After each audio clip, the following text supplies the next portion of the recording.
आयाशहा एक नजर टाकूया आजच्या ठळक घडामोडीवर.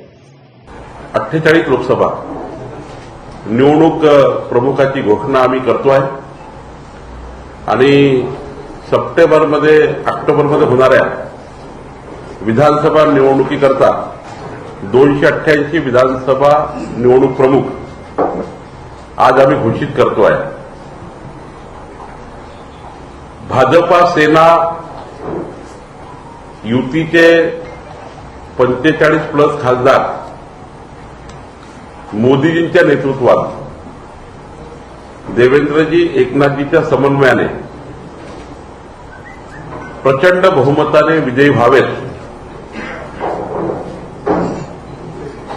हा महाविजयाचा संकल्प जो आम्ही केलाय त्याकरता हे संपूर्ण निवडणूक प्रमुख या योजनेमध्ये काम करणार आहेत. संपूर्ण निवडणुकीची जबाबदारी निवडणूक प्रमुखावर असणार आहे. तसंच भाजपा सेनेचे 200+ खासदार आमदार भाजपा शिवसेनेचे 200+ आमदार देवेंद्रजी एकनाथजीच्या नेतृत्वामध्ये महाराष्ट्रात निवडून यावेत याकरता संपूर्ण निवडणुकीची रचना आजपासूनच निवडणुकीची योजना नियोजन आणि महाविजय 2024 मध्ये ज्या पद्धतीने आम्ही संकल्प केलाय याकरता 288 निवडणूक प्रमुख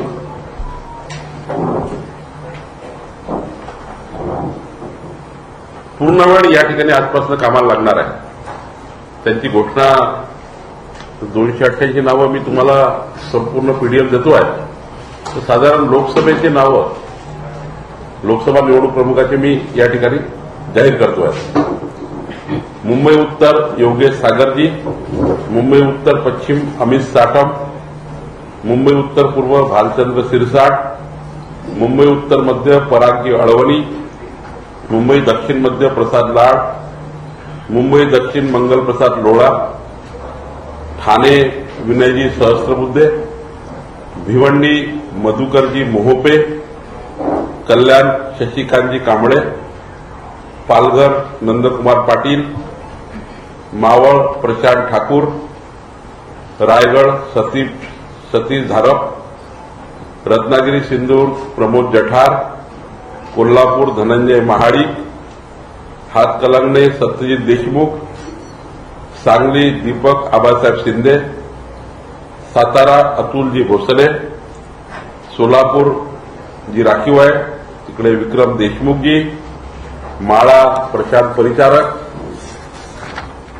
धाराशिव श्री नितीन काळे, लातूर जी राखीव आहे दिलीप देशमुखजी, बीड राजेंद्र मस्के, नांदेड व्यंकटजी गोजेगावकर, संभाजीनगर समीर राजूरकर, जालना विजय अवताडे, परभणी रामप्रसाद बोर्डीकर, हिंगोली रामराव वडकुते, नाशिक केदारनाथ अहेर, दिंडोरी बाळासाहेब सानप, शिर्डी राजेंद्र गोंदकर, अहमदनगर बाबासाहेब वाकडे, जळगाव डॉक्टर राधेश्याम चौधरी, रावेर श्री नंदू महाजन, धुळे राजवर्धनजी कदमबांडे, नंदुरबार तुषारजी रंधे, अमरावती जयंत डेहनकर, यवतमाळ वाशिम नितीन भुतळा, बुलढाणा विजयराजे शिंदे, अकोला अनूप धोत्रे, वर्धा सुमित वानखेडे, नागपूर प्रवीण दटके, रामटेक अरविंद गजबिये, गडचिरोली किसनजी नागदेवे, चंद्रपूर प्रमोद कडू, भंडारा गोंदिया विजयजी शिवनकर, पुणे मुरली मोहोळ, बारामती राहुल कुल आणि शिरूर महेश लांडगे हे आमचे आता 2024च्या निवडणुकीचे निवडणूक प्रमुख आहेत. आणि भाजपा सेनेचे दोन्ही भाजपा जिथे लढेल तिथे भाजपाचे निवडणूक प्रमुख आणि शिवसेना एकनाथजी शिंदेच्या नेतृत्वात जे उमेदवार असतील त्यांना सुद्धा आमचे निवडणूक प्रमुख काम करणार. म्हणजे भाजपा सेना युतीचे निवडणूक प्रमुख भाजपतर्फे राहणार आहेत. 288 विधानसभेचे निवडणूक प्रमुख की मी तुम्हाला पीडीएफ देतो आहे. 288 जागेवर भारतीय जनता पक्षात आपले निवडणूक प्रमुख घोषित करतायत. मला वाटतं की लिस्ट मोठी आहे, वाचली तर आपल्याला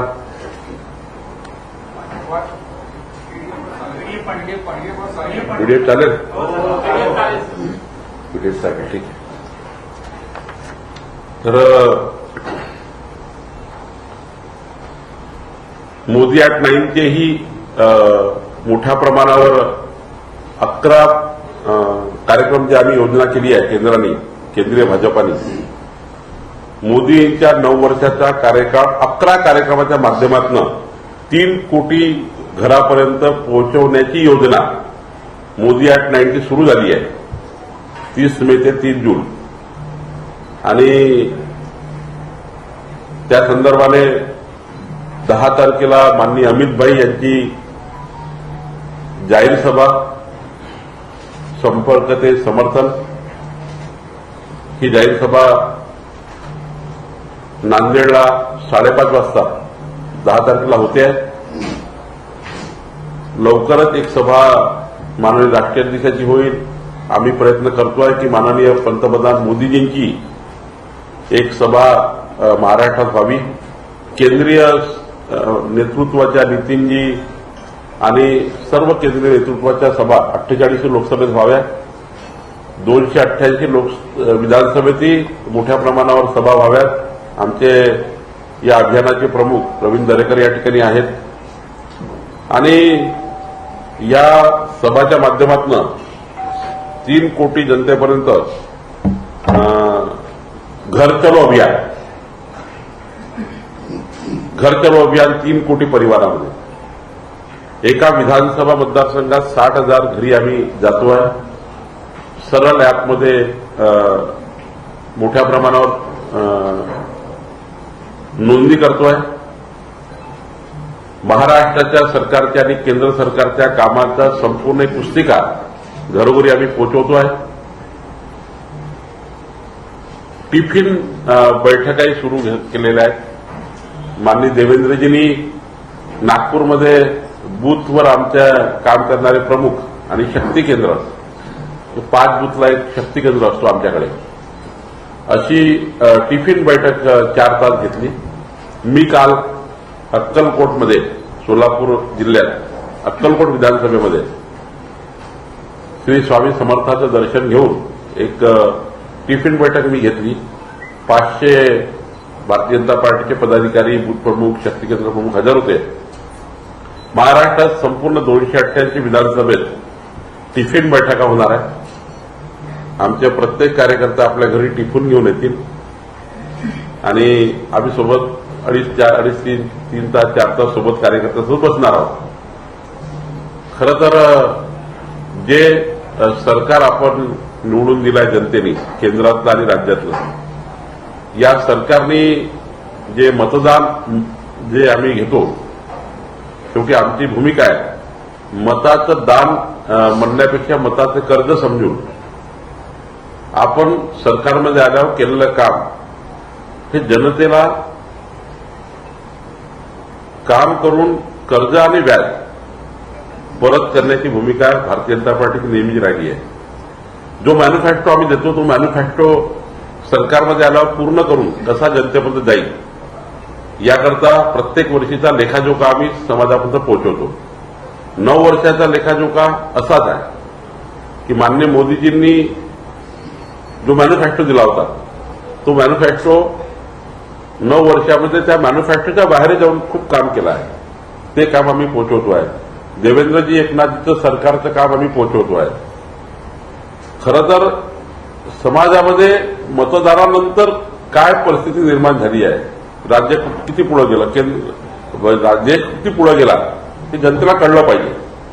शेवटी जनतेला मतदान केल्यानंतर कळत नाही की देशात काय झालं, महाराष्ट्रात काय झालं. कमी लोकांना त्या ठिकाणी आपण बघतो की मीडिया, इलेक्ट्रॉनिक मीडियावर, पण संपूर्ण जनतेला कळलं पाहिजे ज्यांनी आम्हाला मत दिलं की आम्ही काय करतोय, तुमच्या मताचं काय झालं, मतदारानंतर काय स्थिती झाली देशाची, मतदारानंतर राज्य कसं बदलत आहे, हे मांडणं आमची जबाबदारी आहे.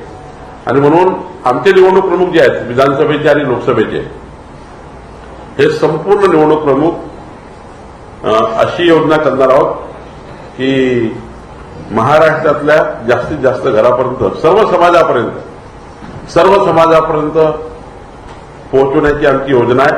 आणि मला वाटतं श्रीकांत भारतीयांच्या नेतृत्वात जे महाविजय 2024चा आम्ही संयोजक म्हणून काम सुरू केलं आहे, तर जो आमचा आम्ही टार्गेट ठेवला आहे 45+ लोकसभा भाजप सेना आणि 200 विधानसभा भाजप सेना, शेवटी सरकार हे आमच्याकडचं साधन आहे, हे आमचं साध्य नाही आहे.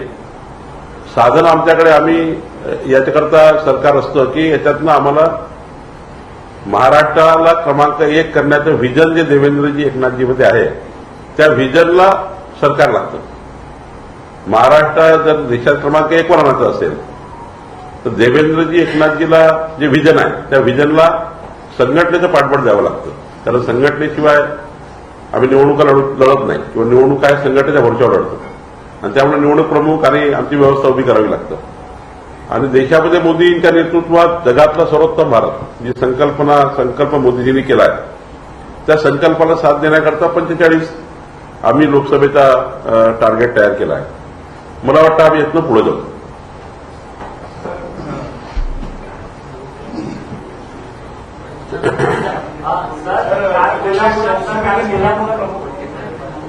निवडणूक प्रमुख जे आहेत ते आणि उमेदवार जे वेगवेगळे असणारे ते निश्चित आहे का? म्हणजे आज काही तसं म्हणता येणार नाही. निवडणुकीच्या उमेदवाराची घोषणा हे संपूर्ण केंद्रीय पार्लमेंटरी बोर्ड करतं. त्यामुळं आज मला तर निवडणूक प्रमुख हे घोषित करून तयारी करण्याची योजना महाराष्ट्र भाजपाची आहे. यातनं उमेदवार कोण होतील हा संपूर्ण अधिकार केंद्रीय पार्लमेंटरी बोर्डाचा आहे. महाविकास आघाडी 3 पक्ष एकत्र असताना भारतीय जनता पक्ष त्यांना कसा सामोरा जाऊ शकेल आणि ते एकत्र राहिले तर भारतीय जनता पक्षाचं जे मत मिळण्याचं प्रमाण आहे ते त्यांच्यासमोर कमी होणार. मला वाटतं की माननीय विश्वगौरव युगपुरुष नरेंद्र मोदीजी यांनी 9 वर्षात केंद्र सरकार म्हणून जो भारत बदलण्याचं काम केलं आहे, आज कन्याकुमारीपासून काश्मीरपर्यंत, मुंबईपासून कलकत्त्यापर्यंत कुठेही जा, एक 9 वर्षामध्ये बदललेला भारत दिसतोय संपूर्ण क्षेत्रामध्ये. त्या एक मोठी शिदोरी आपल्याजवळ आहे, एक मोठी शिदोरी आहे. ही समाजामध्ये आम्ही मोदीजींनी केलेलं काम पोचवायला गेल्यावर मी 4 घरी गेलो. मी परवा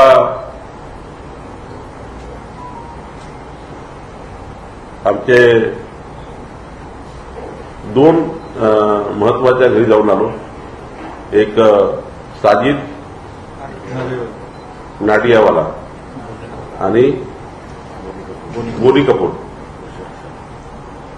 आणि ऋषभ शहा 3 घरी मी स्वतः गेलो. तर बोरी कपूर साहेबाकडे, साजिद नाडियावालाकडे किंवा ऋषभ शहाकडे गेल्यावर ज्या पद्धतीने त्यांनी मोदीजी मांडले आमच्यासमोर, आम्ही त्यांना समर्थन मागायला गेलो, समर्थन करायला गेलो. मला वाटतं की जेव्हा आमचे कार्यकर्ते 3 कोटी घरी हार्ट टू हार्ट आणि मॅन टू मॅन मोदीजींना घेऊन जातील, पुस्तक घेऊन जातील, रिएक्शन काय त्यांच्याकडे दिखता है, क्यों आते भाई, ये मोदी जी को हम वोट देने वाले हैं, देश को बदलना है तो मोदी जी चाहिए, असं तिघांनी म्हटलं. मला तात्पर्य गोष्टीच आहे की मोठी शिदोरी आमच्याकडे आहे. देवेंद्रजी एकनाथजींच्या कामाची शिदोरी आमच्याकडे आहे. 2.5 वर्षाचं बिना पेन सुद्धा मुख्यमंत्री बघितलाय महाराष्ट्रात. पेन नव्हता मुख्यमंत्र्याच्या खिशात. उद्धव ठाकरेच्या खिशात मी कधी पेन बघितला नाही, त्याच्या हातातही पेन बघितला नाही. आणि स्वतः शरद पवार साहेबांनी मान्य केलं की महाराष्ट्राचा मुख्यमंत्री 2दाच मंत्रालयात येतो हे महाराष्ट्राकडे चांगलं नाही. आणि म्हणूनच जे वारंवार सांगतात ना 50 खोके वगैरे, 50 खोके वगैरे नाही आहे. उद्धव ठाकरे आणि सरकारमध्ये जर आम्ही राहिलो असतो तर आम्ही सर्व पराभूत झालो असतो. उद्धव ठाकरेच्या सरकारमध्ये आम्ही राहिलो असतो तर सारे पराभूत झालो असतो एकनाथ शिंदे सहित. ही भावना जेव्हा त्यांच्या मनात तयार झाली तेव्हा त्यांनी वेगळा निर्णय घेतला. हा खरा सरकार बदलण्यामागचा हेतू होता. हा त्यांचा हेतू होता. कारण त्यांना हे माहीत होतं की आमच्या मुख्यमंत्र्यांच्या खिशात पेन नाही आहे. अजितदादा सकाळी 7 पासून रात्री 10 वाजेपर्यंत मंत्रालय राष्ट्रवादी काँग्रेसकरता चालवत आहे. ते 100ची तयारी करताय. आम्हाला 10वर आणण्याची तयारी करताय. म्हणजे शिवसेना 65 वरून 10, अजितदादा 100, ही तयारी लक्षात आली एकनाथ शिंदे हिच्या वगैरे. आणि म्हणून त्यांनी स्वतःचे मतदारसंघ वाचवण्याकरता केलेलं हे मोठा सरकारचं परिवर्तन आहे. ही खरी गोम होती. आणि मग अशावेळी आत्ता आपल्या जो काय शिदोरी आहे तर माननीय देवेंद्रजींनी मांडलेलं बजेट पुन्हा एक शिदोरी येणार आहे. पुढच्या मार्चचं बजेट देवेंद्रजीचं, एकनाथजी देवेंद्रजीचं पुढचं बजेट जे असणार आहे तर इतकं जोरदार असणार आहे. त्यांना मी विनंती केली आहे की महाराष्ट्रात जे फिरताय देवेंद्रजी एकनाथजी ते कानोसा घेत आहे. कुणाला काय गरज आहे, कोणत्या क्षेत्राला काय दिलं पाहिजे, हे घरी बसून सरकार चालवत नाही आहे. तर रोज फील्डवर आहे. फील्डवर व्हिजिट करताय, जनतेला समजून घेत आहे, जनतेचं म्हणणं समजून घेत आहे. 2.5 वर्षात 5 वर्षाचं काम करत आहे आणि दोघंही फिरतात आहे. फिरून फीडबॅक येत आहे. शेवटी प्रवास केल्याशिवाय, संवाद केल्याशिवाय तुम्हाला फीडबॅक येत नाही. दोघंही 3 दिवस फिरताय. गुरुवार, शुक्रवार, शनिवार, रविवार, सोमवार, मंगळवार, बुधवार मला वाटतं मंत्रालयात असतील.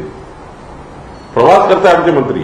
आज मला अभिमान आहे की भाजपाचे सर्व मंत्री, शिवसेनेचे सर्व मंत्री मोठ्या प्रमाणात जिल्ह्यात प्रवास करतायत. आणि त्यामुळे मला वाटतं की आपल्याकडे शिदोरी आहे. कुठेही गेलो तरी मोदीजींना मत द्यायला कुणीच आपल्या चेहऱ्याकडे बघा. तुम्ही तुमच्याकडे एखादं तुमच्या घरी आलो मोदीजीचं पुस्तक घेऊन तुम्ही म्हणाल काय काय आमचं मोदीजी को वोट देने वाले, तुमच्यापैकी सर्व लोक असे म्हणतील. त्याच्यामुळे मला वाटतं की शिदोरी खूप मोठी आहे. त्यामुळं 45+ करायला, 200+ करायला विधानसभेत आम्हाला काही प्रॉब्लेम नाही आहे. 3-1 येवोत की 4-1 येवोत की 5-1 येवोत. त्यांच्याकडे ना नेता आहे, त्यांच्याकडे ना कार्यकर्ता आहे, ना त्यांच्याकडे काही व्हिजन आहे, ना त्यांच्याकडे काही ठेवलं आहे. लोकांना समजलं आहे. आणि त्यामुळे मला वाटतं आम्ही सक्सेस होऊ. सर तुम्ही कौतुक करताय मात्र विरोधक पूर्णपणे आता जे टार्गेट करतायत गृह विभाग कुठेतरी अपयशी ठरतोय. चंदी रोडची घटना असेल किंवा विरा रोडची घटना असेल, वेगवेगळ्या घटनांमध्ये दिसतंय जातीय दंगली पेटतायत. कुठेतरी कोल्हापूरमधलं वातावरण आपण बघू शकतो. छत्रपती संभाजीनगरमध्ये काही दिवसांपूर्वी अशी घटना झाली होती. नेमकं भाजप कुठे अपयशी पडतंय, गृह विभाग अपयशी पडतोय. यापेक्षाही खतरनाक घटना उद्धव ठाकरेजी आणि अनिल देशमुखांच्या काळात झाल्या. मी एका लाईनला जर उदाहरणं देतील तर 4 तास प्लीज चालवा लागेल. मी तुम्हाला ते सर्व पाठवतो काय काय घटना झाल्या. श्रद्धा वालकरचं काय झालं, कुठं काय झालं, कुठं काय झालं, मुंबईमध्ये काय काय प्रकरण झाले, 100 कोटी रुपयाच्या कशी देवाणघेवाण झाली, कशा व्हिडिओ क्लिप तयार झाल्या, कशा सीडीआर तयार झाल्या आहेत, सारं मी नेहमीच बघतोय. मागच्या 20 वर्षापासून मी सभागृहात आहे. शरद पवार साहेब जेव्हा जेव्हा सत्तेबाहेर जातात तेव्हा तेव्हा या महाराष्ट्रामध्ये वेगवेगळ्या पद्धतीनं कटकारस्थान करून या महाराष्ट्राला पेटवण्याचं काम राष्ट्रवादी काँग्रेसची नेहमीच करत आली आहे. समाजात वाद तयार करणे, मराठा समाजाला सांगणे की हे आपल्या विरुद्ध आहे, नागपुरात ओबीसीला सांगणे आपण ओबीसी करता काहीच करायचं नाही, ओबीसीचं मंत्रालय तयार करायचं नाही. शरद पवारांच्या अख्ख्या आयुष्यामध्ये ओबीसीचा कधी नामोल्लेख नाही. मराठा समाजाचे मतं घेतले, निवडणुकीत घेतले, मग सत्तेमध्ये आल्यावर कधी मराठा समाजाचं आरक्षण दिसलं नाही. शरद पवार साहेबांना मग मुस्लिम आणि ख्रिश्चन कसे मागे पडतात आहे या सरकारमध्ये. मुस्लिम आणि ख्रिश्चनाची चिंता शरद पवार साहेबांना वाटतं. आणि दुसऱ्या दिवशी औरंगाबाद होतं. शरद पवार साहेब पहिल्याची बोलले की मुस्लिमांची आणि ख्रिश्चनाची चिंता कधी पाहिजे बरं. आणि दुसऱ्या दिवशी संभाजीनगरला त्या ठिकाणी प्रकरण घडतं. बंटी पाटील पहिल्या दिवशी जाती दंगलीचा उल्लेख करतात आणि कोल्हापूरला दुसऱ्या दिवशी दंगल होतं. 2 समाजात तेढ निर्माण होतं. कोण करताय, कोण करताय? समाजाचा खडा लावणार आहे, सत्ता तर लावणारच आहे, मी देवेंद्रजीचं करणारच आहे.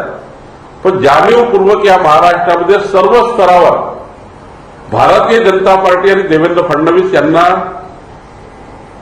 हे माहिती आहे, त्यांना हे माहिती आहे की देवेंद्रजी ज्या पद्धतीने मैदानात निघाले आहे त्या पद्धतीनं सुपडा साफ केल्याशिवाय राहणार नाही.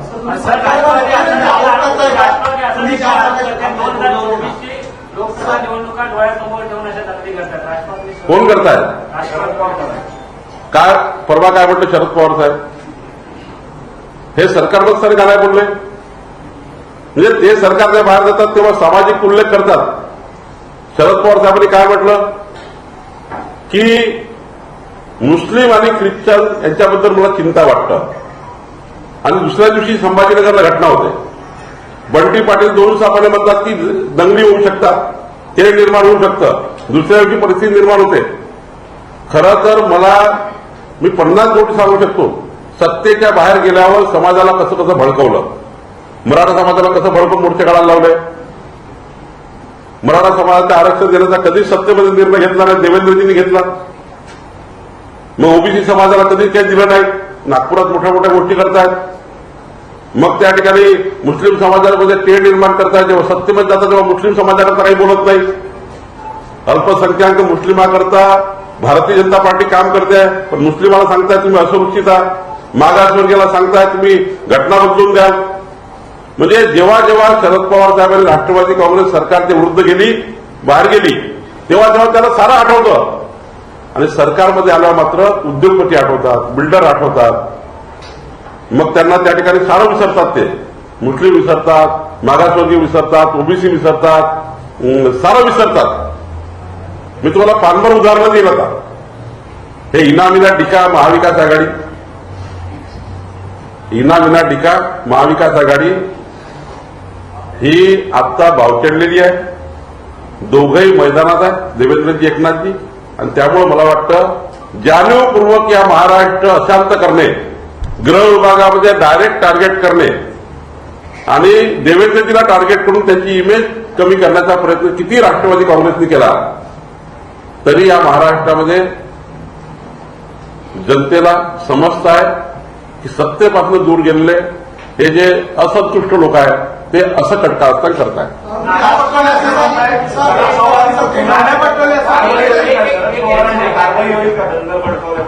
शरद पवारांवर कारवाई होईल का दंगल भडकवल्याबद्दल? किंवा ते पोलीस विभाग आपल्या पद्धतीने निरीक्षण करतील, काय निरीक्षण नोंदवतील.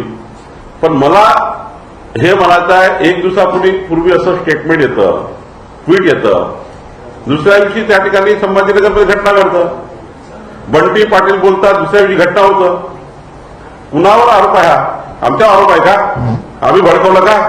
आम्ही औरंगजेबाचे पोस्टर लावले का?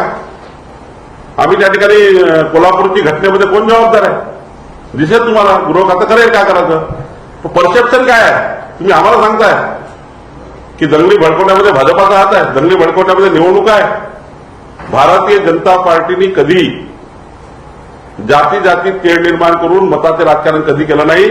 मताचं लागून चालन करून मुस्लिम मतं, मागासवर्गीय मतं जमा करण्याकरता आणि सत्तेमध्ये पुन्हा येण्याकरता त्याकरता सारं काही करायचं हे कटकारस्थान विरोधी पक्षाचं आमचं नाही. सर, औरंगजेब असेल किंवा टिपू सुलतान असतील, गेल्या महिनाभरामध्ये यांचे पोस्टर्स येत आहेत, स्टेटस ठेवले जातात.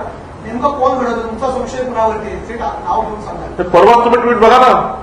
ज्यांना असुरक्षित वाटताय, त्यांना सुरक्षित करण्याकरता ते नेते काम करत असतील. या राज्यामध्ये सर्व सुरक्षित आहे, देशामध्ये सर्व सुरक्षित आहे. आज मोदींच्या नेतृत्वात महाराष्ट्र देशात दंगली होणं बंद झालं आहे. आणि आता सत्तेबाहेर गेल्यामुळं पुन्हा हे मतं कन्सोलिडेट करण्याकरता, हे मतं जोडण्याकरता जे लोक, आम्हाला ही गरज पडत नाहीये. आमच्याजवळ मोदीजी आहे, आमच्याजवळ सिद्धोरी आहे, आमच्याजवळ देवेंद्रजी आहे, आमच्याजवळ नितीन गडकरी सारखे नेते आहेत. आमच्याकडे देशातले एकाहून एक मोठे मोठे केंद्रीय मंत्री आमच्याकडे एक रात्रदिवस काम करतायत. भारत बदलतात आहे, महाराष्ट्र बदलवत आहे. त्यांच्याकडे काय? त्यांच्याकडे नुसतं हेच आहे, या समाजाला सांगा तुमच्या विरोधात आहे, त्या समाजाला सांगा तुमच्या विरोधात आहे, याला म्हणतील ये ऐसा कर देंगे, ते तसा कर देंगे. दिवसभर नरेटिव्ह सेट करतात.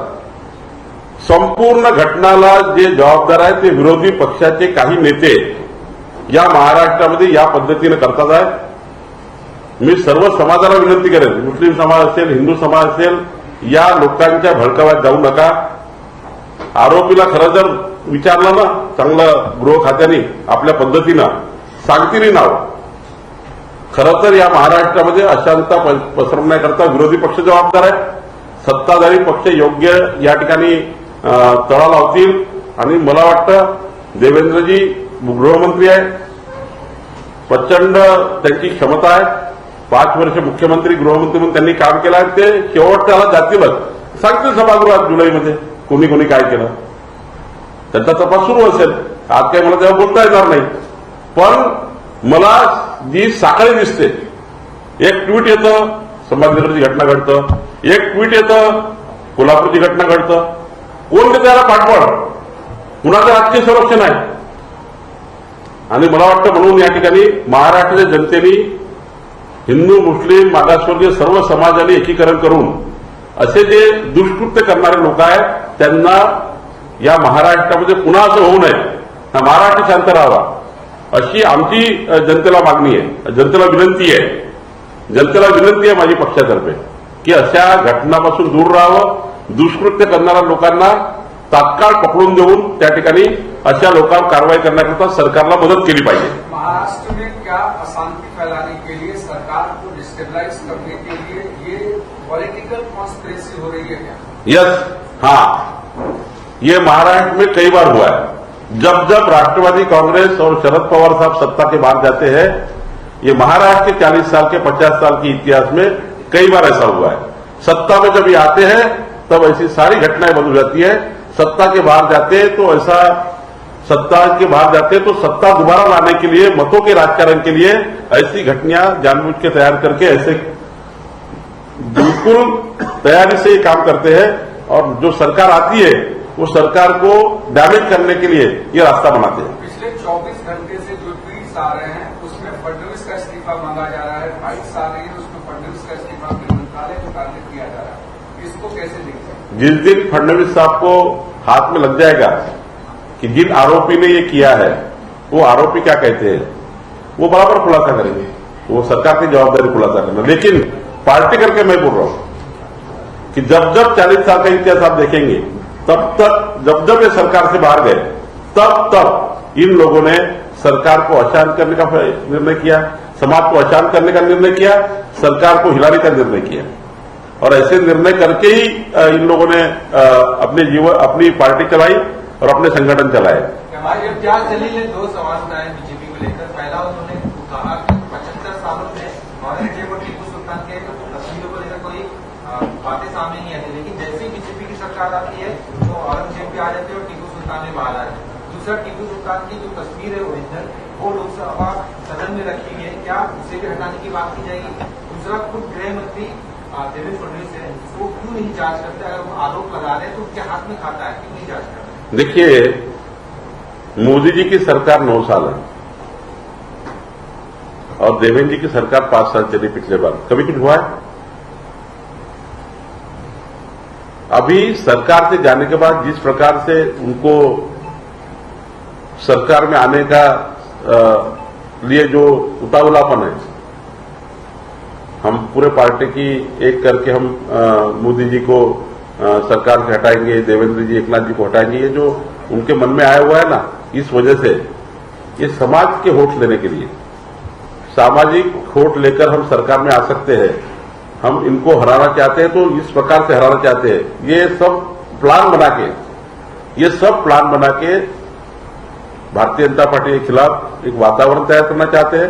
लेकिन सरकार ढूंढेगी भी और सरकार ढूंढकर निकालेगी भी. और मुझे विश्वास है देवेंद्र जी और एकनाथ जी पे कि सही जगह जाकर कौन इसके पीछे है वो भी सरकार सामने लाएगी. ऐसी देवेंद्र जी को मेरी विनती है. इम्तियाज जलील और विपक्ष लगातार ये कह रहा है कि ये सरकार द्वारा स्पॉन्सर्ड दंगे कराए जा रहे हैं ताकि कर्नाटक चुनाव जो हार गई है बीजेपी, अब ये हिंदू मुस्लिम करके महाराष्ट्र के भीतर पोलराइज कर सकते. मैं कह रहा हूं ना कि मैं बार बार वही कह रहा हूं कि हमें जरूरत नहीं है.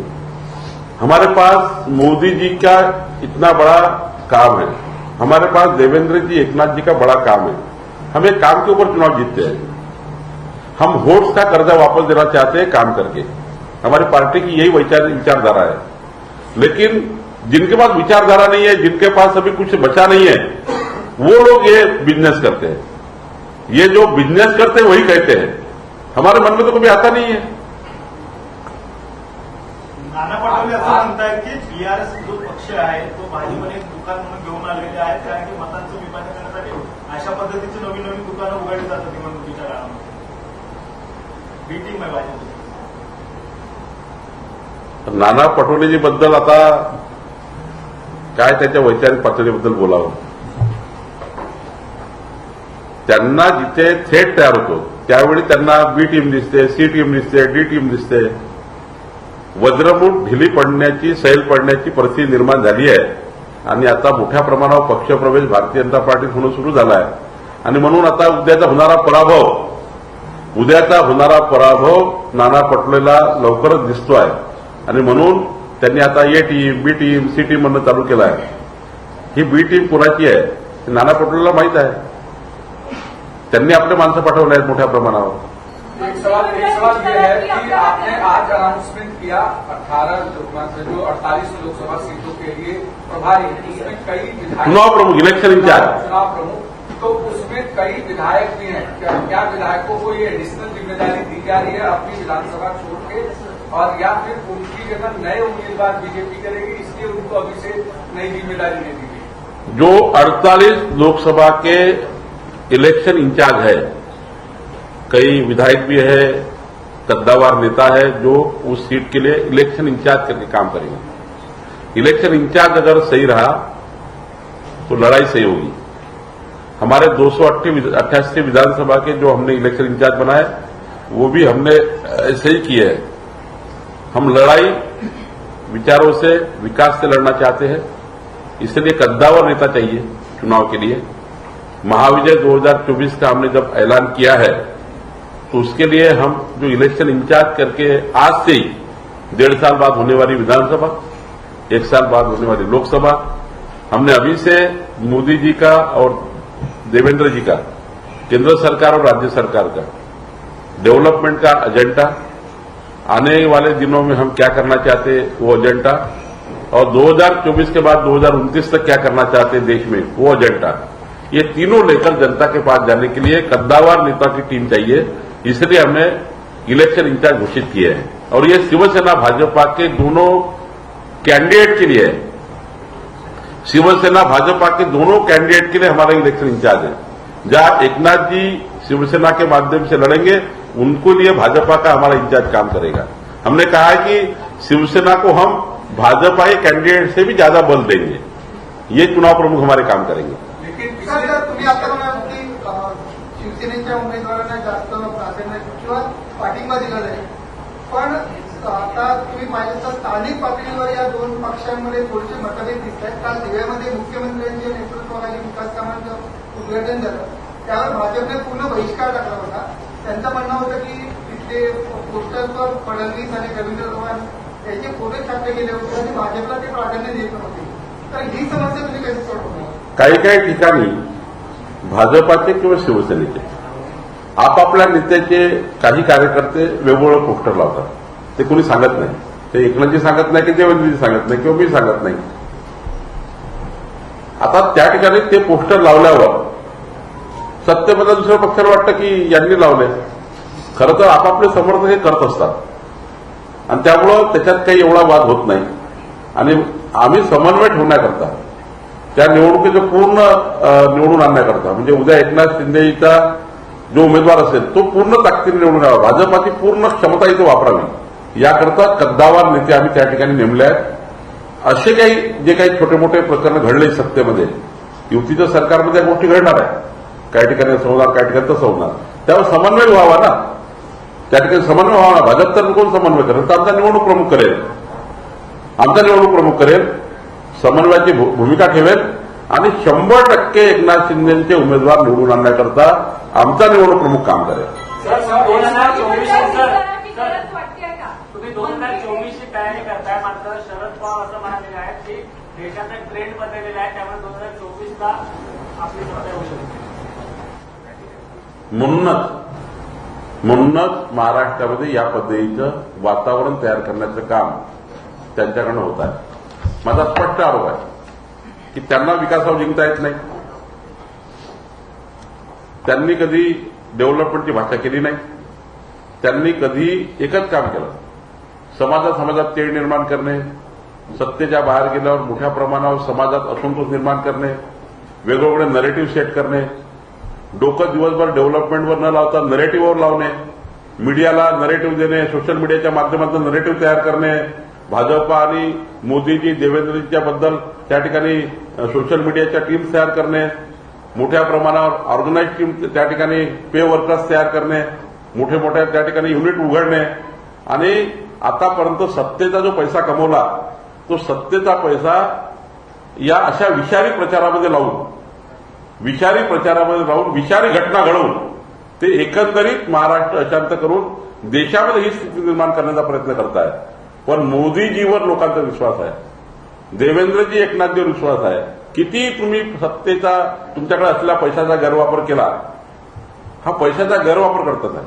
मोठ्या प्रमाणावर त्या ठिकाणी वेगवेगळ्या पद्धतीने टीम्स काम करतायत आणि त्यामुळं मला वाटतं की यामध्ये आम्ही 100% जिंकू. शेवटी जनतेला विकास पाहिजे, जनतेला देशाकडे बघायचा आहे, जनतेला कळतं आहे की महाराष्ट्र आणि देश कोण वाचवणार आहे. औरंगजेबाचं समर्थन केलंय. अबू आझमी ट्विट करून म्हणतात की औरंगजेब सेक्युलर होते आणि औरंगजेबाचं आम्ही म्हणजे औरंगजेब आलमगीर यांच्यासोबत मी आहे असं म्हणून त्यांनी ट्विट केलं. आता हे किळसवाना प्रकार आहे ना.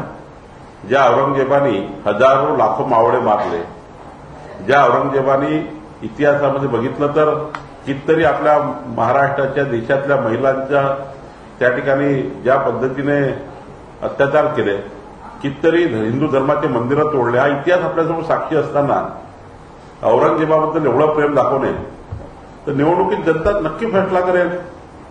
निवडणुकीत जनता फैसला करेल या गोष्टीचा की औरंगजेबाचं समर्थन करणे आणि मोठ्या प्रमाणावर शरद पवार साहेबांनी सुद्धा मुस्लिम आणि ख्रिश्चन धर्म कसा त्या ठिकाणी धर्माबद्दल त्या ठिकाणी त्यांनी जे सांगितलं की यांचा धोका आहे, मला चिंता वाटतं, याच्याबद्दल जनता निर्णय करेल. सर, मीरा रोड में जो ये जघन्य अपराध हुआ है, जो एक महिला का वध कर दिया गया, टुकड़े कर दिए गए, उसको लेकर भारतीय जनता पार्टी के नेताओं की तरफ से ये पब्लिक आउटरीच क्यों नहीं दिख रहा है?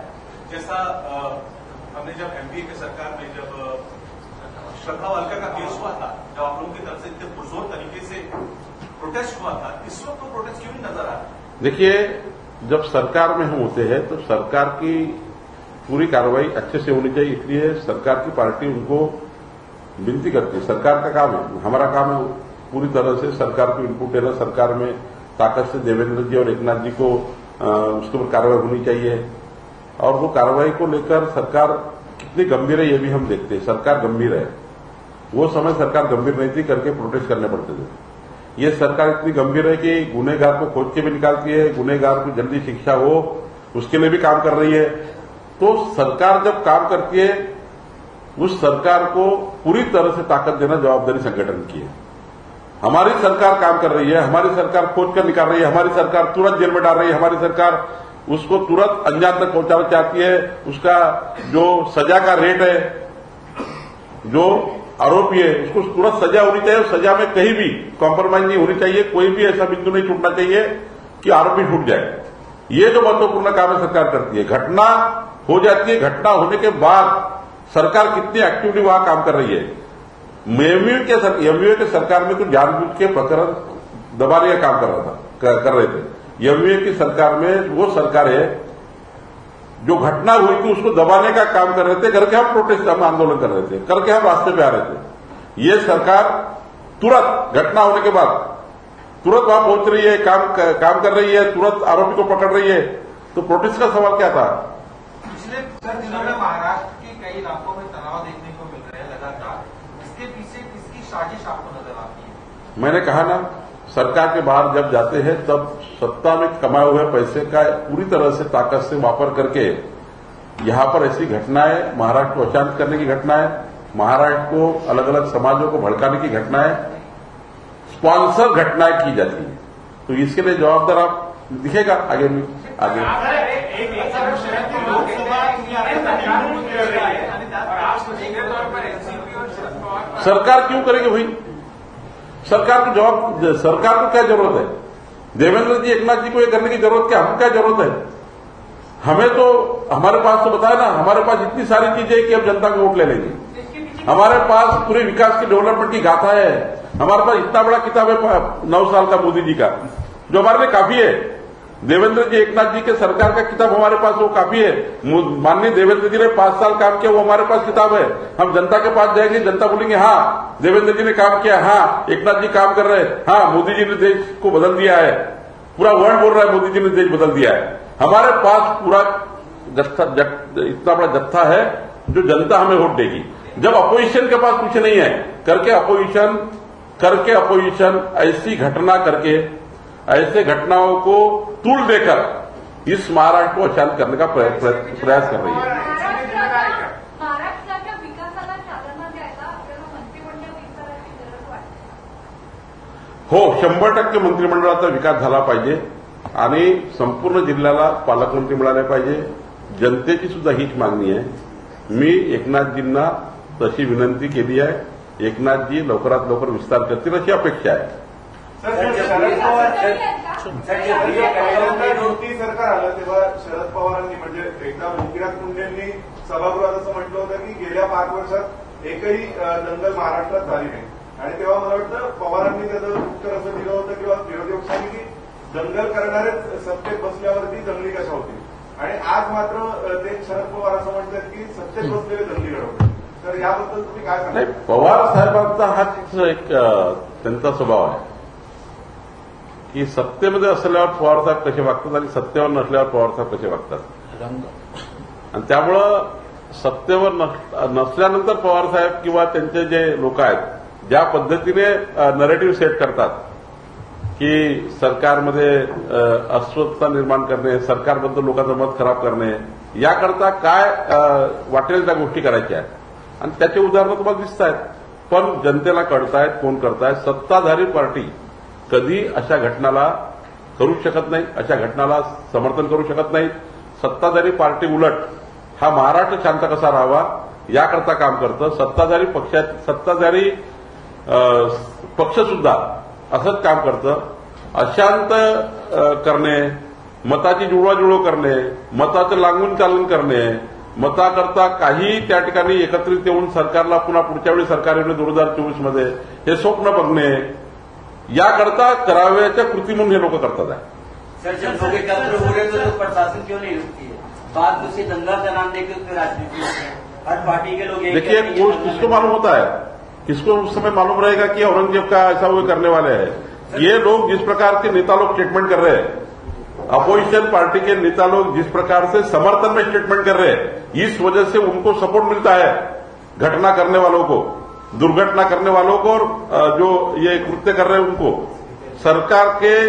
सरकार के खिलाफ वाली पार्टियां कितना समर्थन कर रही है, ऐसे लोगों को सपोर्ट कर रही है. आप देखिए उनके ट्वीट क्या है, उनकी भाषा क्या है.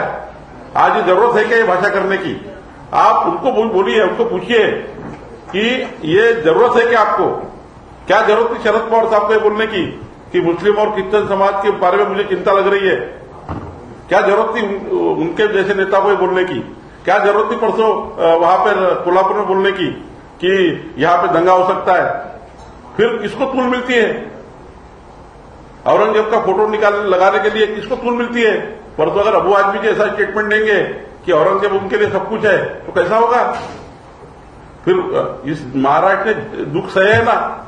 इस महाराष्ट्र के कई घर बर्बाद हुए हैं, इस महाराष्ट्र के कई घर बर्बाद हुए हैं. अपना इतिहास बताता है. वो जनता तो मारी जाती है, उसकी सरकार कार्रवाई करती है, लेकिन उसका कुछ भी नहीं होता. देखिए, सरकार पूरी कार्रवाई करती है. देवेंद्र जी एकनाथ जी बहुत अलर्ट है, वो खोज कर निकालेंगे भी और दोबारा ये घटना नहीं होना चाहिए इसलिए भी कार्रवाई करेंगे, मुझे पूरा विश्वास है.